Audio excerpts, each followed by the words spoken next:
Hello everyone, and today I'm going to do something a little bit different, and that is, we all know that the Gotham City Sirens movie is going to come out in a few years, directed by David Ayer, and we'll also have Margot Robbie as Harley Quinn.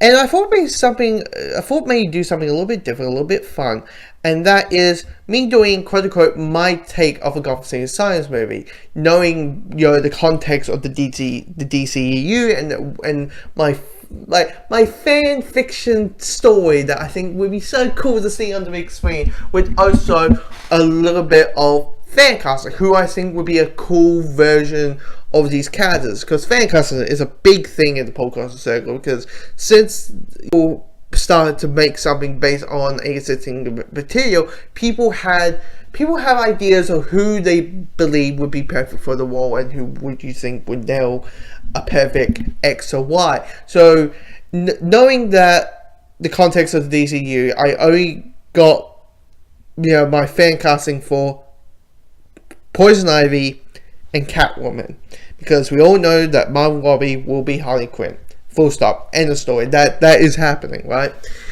But my take on a Gotham City Sirens movie is you make it really, you focus on the relationship between the characters, because logically you want the Joker be the main threat. Really, make the threat of the Joker more terrifying. If you keep Jared Leto as the Joker, I think that would be cool.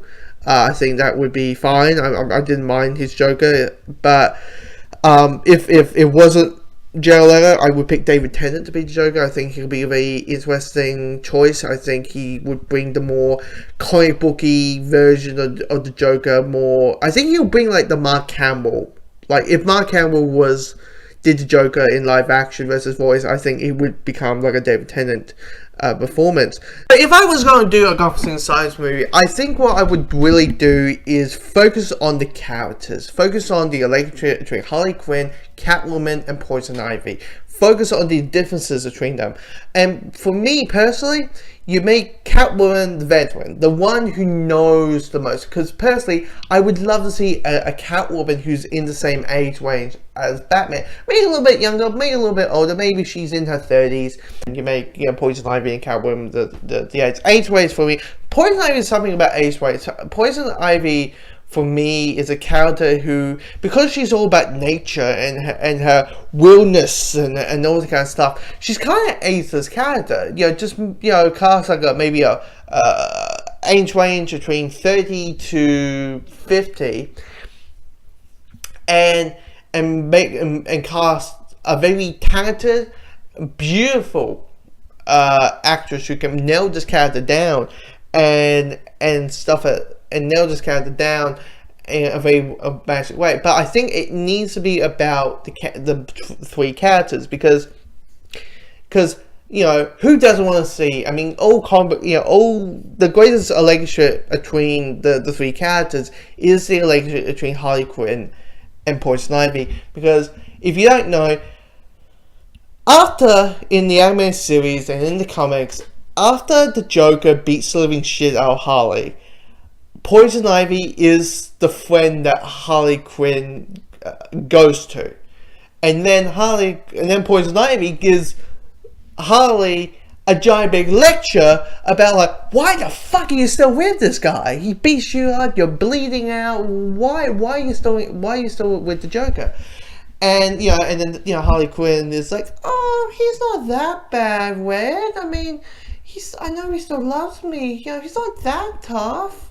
And sometimes Poison Ivy be like, I'll march down and shove a rose up his ass, and he's like, no, don't do that.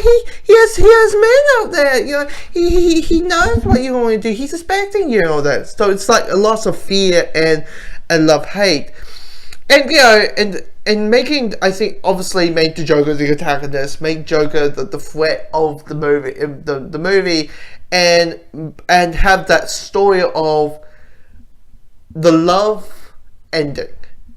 Have Harley Quinn at the end of the movie realizes the true monster that the Joker really is, and she's like, fuck you. Cat won't be the one who's like, it's not my fight. if it's not my fight, it's not my problem. Why should I care? All that kind of stuff, and have her be like that kind of veteran who's like, I don't care if Harley wants to get beaten up by her Mr. J and Puddin, go ahead. That's my take on the characters and how different they are, and that's it should be all about. It should be the relationship between the characters and all that kind of stuff. Now, when it comes to fan casting, because it's obvious, and I'll get this one out of the way, is who I think would be an awesome Poison Ivy, Jessica Chastain, who is personally for me she is the number one famous. She's better than Meryl Streep. She's better than Jennifer Lawrence. She's better than Kate Blanchett, and those are really good actors. But Jessica Chastain is, for me, the greatest actress at this point working today in Hollywood. It's obvious, and I'll get this one out of the way, is who I think would be an awesome Poison Ivy, Jessica Chastain, who is personally for me she is the number one famous. She's better than Meryl Streep. She's better than Jennifer Lawrence. She's better than Kate Blanchett, and those are really good actors. But Jessica Chastain is, for me, the greatest actress at this point working today in Hollywood. And she can, obviously she's a redhead, but she can really bring the intensity that Poison Ivy brings. She can bring, the threat, the anger, the careness that, between the care that, and the friendship that she has between Harley Quinn, and have that kind of it's just one of those things where it's just a no-brainer. She can Chastain can bring the everything from the anime series Poison Ivy to the comics Poison Ivy, and I think she can blend those two characters pretty well. Also, who doesn't want to see her with plant powers? That could be the most awesome thing in the world. Now, when it comes to Catwoman, I saw this show, this very awesome show called Glow. And Glow has this actress named Alison Brie. Watching that, I'm like, while she's like half of the show speaking in a Russian accent, I'm like, you know what? Call me crazy, but I think she could be an awesome Catwoman. Yes, there's the physicality of it and all that kind of stuff, but I think she can bring, I'll say, the toughness of Catwoman, because Catwoman is the one who is like, as I said, is a little bit of the, if it's not my problem, who gives a shit? I'm going to steal a diamond plus make up with Batman. So it's just a really hard thing to explain why I think she would be an awesome Catwoman. It's just there's something I think it must be the voice. Like, it's outside the box, but I think it's just an awesome.